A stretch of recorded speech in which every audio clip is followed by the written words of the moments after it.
дегеніміз не? Бірінші. Текті дегеніміз анау өз әке шешесін сыйлай білетін, барған жерінде амандасып, адамгершілігін танытып жүретін. Жоқ, мен саған қалай үйреттім бұған?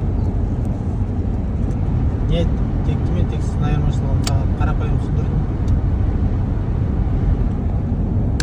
Айтсайшы. Текті дегеніміз адамда екі жат бар. Жануарлық сипат бар, хайуандық сипат бар. И адамгершілік сипат бар. Түсініп тұрсың ба? Иә. Адамгершілігі басым деп түсіндірсекші, адамгершілігі басым, сипаты көп, адами құндылығы сипаты көп. Адамды текті дейді. Түсіндің ба? Жануарлық сипаты көп. Адамды, мысалы жануарлық дегеніміз бірін-бірін етін жеу, жылы жерге таласып, мысалы үйшікке таласып далаға шығарып қатып қалуы мүмкін. Өз жағдайын ғана ойлап. Шошқа сияқты мысалы. Боқсы деген жей беретін. Түсіндің ба? Текті дегеніміз сол. Тексіз дегеніміз. Текті деген қасиет қой. Адами құндылығы жоғары. Түсініп тұрсыңдар ғой? Нұртас, Олжас. Иә. Енді қара. Адами құндылығы дегеніміз мынандай. Мысалы, текті дейді. Мысалы, былай түсіндірсек болады. Бәйгат туралы түсіндірейін. Мысалы, екі ат жарысып келе тұрық дейді. Екі ат. Екеуі бітті. 100% күші бітті екеуі. Бірақ екеуінің де санасында екі түрлі бар. Мысалы, бір ат келе жатады, ойлайды, мені шапсам болды, қамшымен ем ұра береді деп. Түсіндірсіңдер ме? Қамшымен ұра бергеннен амалсыздан шабады. Дұрыс па?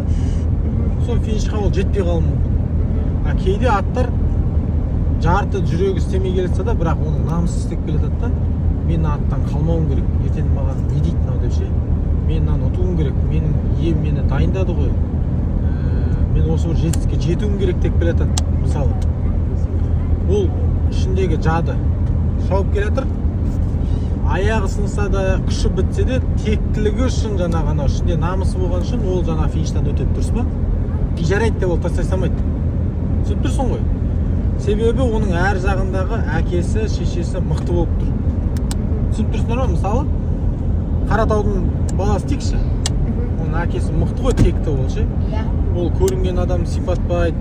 Мысалы, қатты жаны қиналып жатса да, ол текті малда, ол тұрады. Түсіндіңдер ме? Мысалы, аяғы сынса да ол тұрады. Ол жаңағы құлап ату оған намыс. Өйткені Алла тағала оның жадына соны берді. Түсініп тұрсыңдар ғой? Оның баласын, мысалы, сен білмей, мысалы, жобамен алсаң, мысалы, жаңағыдай бәйгеде или көкпарда келетасың да, көкпарда жаңағыдай қорықпай, додан жарып өтсе, сен айтасың, мынау текті екен ғой деп. Текті деген асыл өзінің қанындағы асыл бейнелері жарқын көрінген жан болсын, жануар болсын, адам болсын, тіршілік иесін текті деп айтады. Түсіндіңдер ғой? Түсіндіре алдың ба? Мысалы қара, мен енді өзімді кереметтемей ақ қой, мысалы түсіндіріп отырмын. Мен мысалы тазын жақсы танимын дейік. Мысалы да, сенімсіз бір кісілер білмей тұрады. Ол жасағаны білмей тұрады, мысалы да. Бір жерде, мысалы тазы кетіп барады да 3-4 бала. Сен барасың да мықты тазыны таңдап аласың. Бірақ кісілер сені білмейді, кім баласы екен. Соны бірге таңдап алып, егер жүйрік тазыны көрсетіп мінетіп жатсаң, соның бір кез тұрып қанағаттың баласы екенін білсе ғой, мынау текті екен ғой дейді. Себебі әкесіне тартып тұр деп. Мысалы, жақсы қасиеті деп түсініп тұрсың ба? Адам баласының жақсы, адами құндылығы дамыған, соның көрсеткіші көп дүниені текті деп айтады. Түсіндіңдер ғой? Ол мысалы жылқынікі.